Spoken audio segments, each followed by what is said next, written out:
Salut les papouilleurs, bienvenue dans cette petite vidéo quick tip pendant laquelle je vais vous apprendre à faire très rapidement des socles désertiques. Cette recette de socle désertique rapide, je l'ai mise au point pour mes petites figurines en 15 mm que je suis en train de me monter pour jouer à Mars Code Aurora en 15 mm.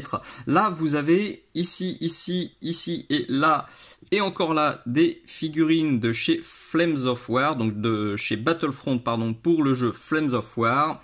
Là, on est sur du Alternative Armies. C'est une recette qui marche super bien. J'ai déjà partagé avec vous sur mon YouTube. Vous avez la recette, toutes les recettes de peinture pour ces figurines. Vraiment tout. Vous avez aussi sur mon Patreon à ce jour la vidéo plus détaillée de la peinture des uniformes. C'est une vidéo en avant-première qui est disponible pendant un an uniquement sur mon Patreon et qui débarquera sur YouTube. Et bien une fois que mes abonnés auront pu la voir pendant un an.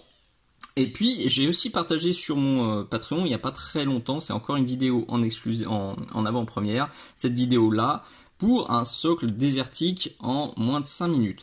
La recette que je vais vous montrer aujourd'hui, elle en est fortement inspirée, mais c'est pas exactement la même, c'est pour ça que je trouvais ça intéressant de vous montrer comment j'ai procédé. Petit rappel rapide avant de commencer, tout ce que je vais vous montrer là, c'est disponible sur la boutique Mini Socle, une boutique 100% française qui existe depuis 2010 et que j'ai créé en 2010 et qui est consacrée au soclage, à la peinture des figurines.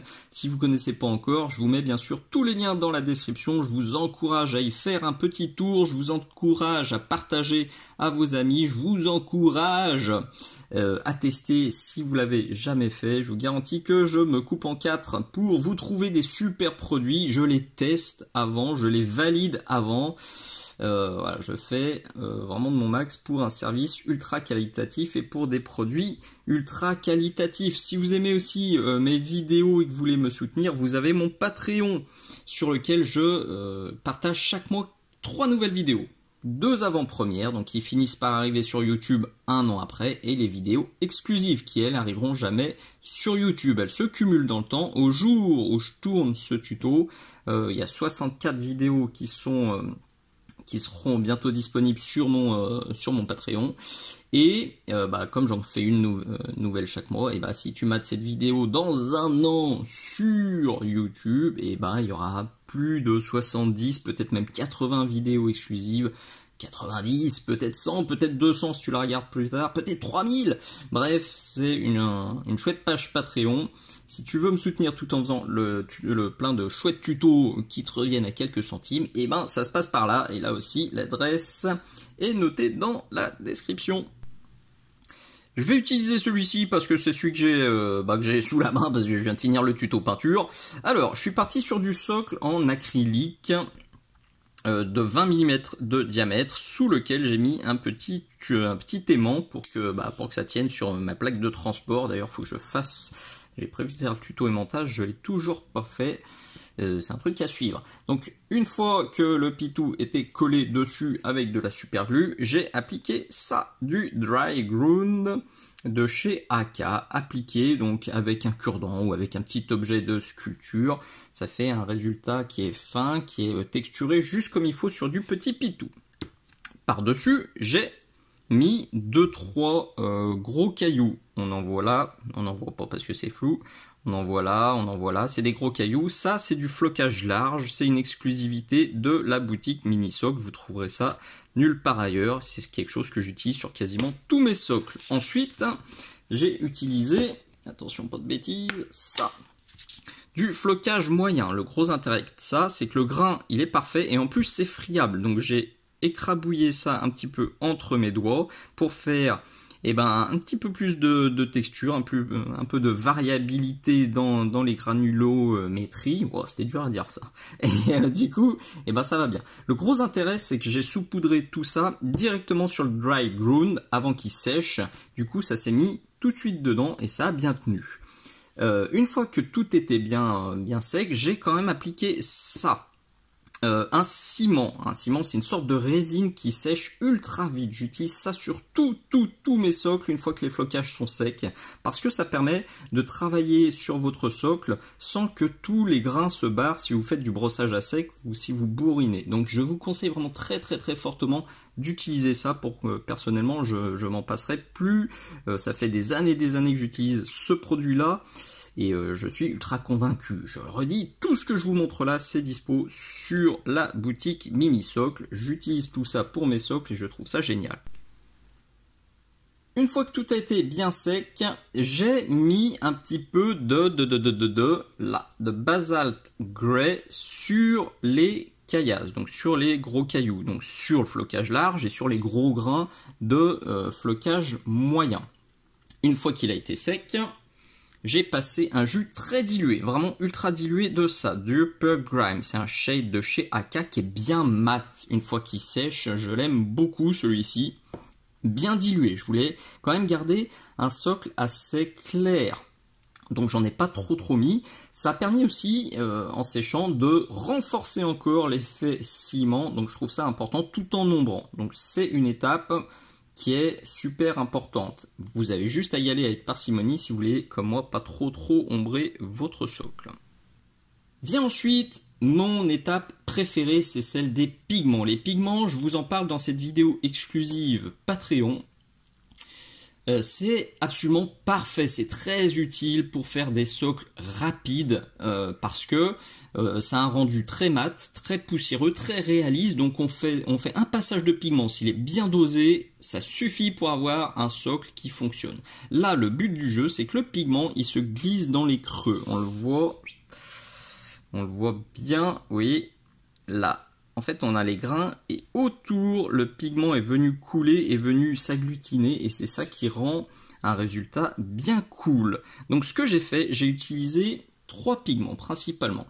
Un pigment marronasse, c'est le terre pourrie de chez Mini Socle. Ça aussi, c'est une exclusivité, vous trouverez nulle part ailleurs. Vous avez le terre, l'ocre, le jaune ocre clair, je sais plus comment je l'ai appelé, c'est l'ocre clair, je crois sur la boutique, vous le retrouvez dans la description si vous voulez exactement, donc ocre clair, et puis du gris neutre, qui est ici, les autres je les ai pas sous le pif, là, donc ces 3 couleurs là, que j'ai appliqué sur mon socle avec ça, du vernis ultra mat de chez AK. Pourquoi ultra mat? Parce que, alors déjà il est super liquide, parce qu'on peut l'utiliser pour l'aérographe, et que ça permet de garder le côté poussiéreux, mat et réaliste des pigments. Comme c'est liquide, il n'y a même pas besoin de le diluer, mais si vous voulez y aller doucement, vous pouvez le diluer si vous le souhaitez. Donc je me suis fait 3 petits pâtés. Un petit pâté de terre pourrie, un petit pâté d'ocre clair, un petit pâté de ça, et ça, je me suis fait un mélange, ça fait une sorte de peinture. Faites super gaffe. Les pigments, quand on les applique sur les socles, je le dis très souvent à mes élèves, c'est un peu casse-figure. Parce que quand c'est pas sec, on se dit, bon, ça n'a pas bien marqué. Par contre, si vous mettez un coup de sèche-cheveux et quand c'est ultra sec, et ben là, par contre, ça a un pouvoir, enfin, c'est très fort en pigment puisque c'est du pigment pur. Donc faites bien gaffe, allez-y avec parcimonie au début, quitte à diluer, quitte à rajouter de ça si vous le flippez un peu. Mais surtout, n'en mettez pas une immense tartine dès le début parce que c'est sûr à 90% qu'une fois sec, ça va être beaucoup trop et qu'il faudra corriger. Donc, j'avais mes 3 petites tâches. J'ai commencé par appliquer un petit peu partout du terre pourrie. On le voit ici, par exemple. Il y a un petit peu de terre pourrie à droite, à gauche. Une fois qu'il était sec, j'ai mis l'ocre clair. On le voit là. Une fois que c'était sec, j'ai mis quelques mini points du gris neutre. Parce que celui-ci, mini, parce que vraiment celui-là, quand il est sec, c'est le plus violent. Donc faites bien gaffe. Je suis pas sûr des noms là que je vous ai donné. C'est peut-être le gris éteint. Mais une fois encore, c'est marqué dans la description. désolé. J'ai tellement l'habitude de les utiliser et de plus avoir les noms sous les yeux que forcément après 15 ans de boutique, 10 ans de boutique, combien 2010. Ouais, et ça fait déjà 14 ans que je gère la boutique Minisocle. Et les pigments c'était parmi les tout premiers produits, donc oui j'ai oublié le nom. Désolé. Donc j'ai mis des mini points parce que celui-là il marque très fort. Une fois que c'est sec, ajustez à votre sauce. Vous voulez un truc plus clair, mettez plus d'ocre clair. Vous voulez un truc plus foncé, mettez bien sûr le terre pourri. Vous voulez un truc très très clair, remettez du gris clair.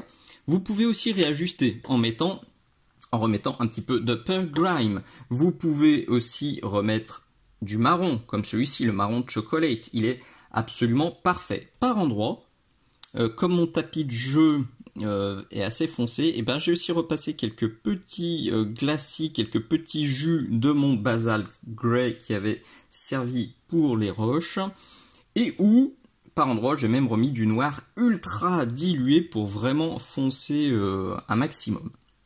Ça c'est la partie peinture, vous avez vu, c'était la partie pigment. Alors de le décrire comme ça peut sembler assez long, là j'ai mis 4 minutes, mais parce que je digresse et parce que j'explique tout, mais je vous garantis que quand vous le faites dans le frais et que vous avez un sèche-cheveux sous la main, cette étape, elle peut être faite en 2-3 minutes, ça va très très vite, et comme le rendu se suffit à lui-même, le pigment se suffit à lui-même, on applique ça, on les fait à la chaîne, ça va super vite, et c'est absolument, en tout cas moi j'adore ce résultat, j'adore ce rendu là. Quand tout me convenait, j'ai simplement rajouté quelques touffes d'herbe de 2 ou 4 mm de haut. Je vous mets aussi la référence exacte dans la description. Et puis, j'ai rajouté par endroit quelques graminées un peu hautes comme ça. J'aime beaucoup faire ça sur tous mes socles. Ça prend 2 secondes avec une pince ultra fine pointue comme ça là. Je me chope quelques touffes et puis je rajoute de la hauteur. Ça apporte du volume, ça apporte encore du réalisme. Ça fait des sortes de tricasses quand on se balade dans une prairie non tondue. On a tout, même dans une forêt, on a toujours des grandes tricasses comme ça qui dépassent à droite à gauche. Et perso, ça me parle. Une fois que tout ça a été fait, hop là, j'ai repris le tour du socle en noir et basta, c'était fini. Voilà. Ultra simple, ultra rapide, ultra efficace. Moi, ces socles-là, ils correspondent exactement à la couleur de mon tapis. Et puis, ça fait un truc assez neutre. On n'est pas sur du désert désertique ultra blanc, ultra jaune qu'on a l'habitude de voir souvent sur le net ou dans les tutos. Là, je vous garantis que c'est vachement plus réaliste. Et comme mon tapis, il y a des nuances de gris, des nuances de vert, des nuances de marron. Et bien, ça va absolument parfaitement dessus. Et je suis en train de me bricoler une petite table entre un résultat vraiment existant, réaliste, et un truc plus planète Tatooine, un truc comme ça. Et perso, ça me convient. Voilà, on est déjà au bout, j'espère que ça vous plaira. Si c'est le cas, pensez bien s'il vous plaît à mettre le pouce vers le haut, pensez bien à vous abonner, pensez surtout à partager aux copains. Il y a encore beaucoup de hobbyistes qui connaissent pas ma chaîne, qui connaissent pas ma boutique, qui connaissent pas mon Patreon et qui du coup vont passer leur commande pour le matos de soclage sur un site qui se fait passer pour une entreprise française, mais qui ne l'est pas du tout, puisqu'ils sont basés en Espagne. Ceci est un autre débat. Si vous voulez soutenir une chaîne française qui vous fait plein de tutos gratuits et qui se donne la peine de tester tout le matos et de vous présenter tout le matos et de vous faire des tutos avec ce qu'ils vendent, soutenez Minisocle, soutenez la boutique, soutenez le Patreon s'il vous plaît, ce serait cool. Et surtout, parlez-en un max, partagez, likez. Et puis voilà, je serai encore là, je l'espère, dans quelques mois, quelques années. Merci d'être allé jusqu'au bout, des bises. À très bientôt, ciao ciao.